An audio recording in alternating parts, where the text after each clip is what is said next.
প্রধান উপদেষ্টা ডক্টর মোহাম্মদ ইউনূস ও ছাত্র আন্দোলনের শহীদ মুগ্ধের ভাই মীর মাহবুবুর রহমান স্নিগ্ধকে সাধারণ সম্পাদক করে জুলাই শহীদ স্মৃতি ফাউন্ডেশন গঠন করা হয়েছে।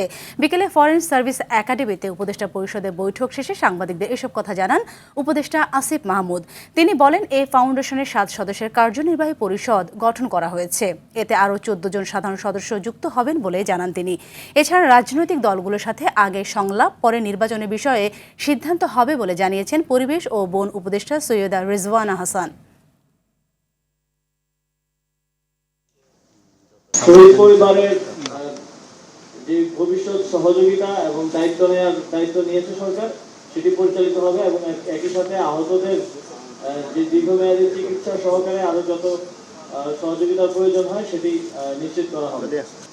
আমরা আপাততের জন্য শুধুমাত্র যিনি নেতৃত্ব দেবেন তার নামটা ঠিক করেছি। কংক্রিট যে প্রস্তাবগুলো আমরা রাজনৈতিক দলগুলোর কাছে আহ্বান করেছি, এগুলো চলে আসবে।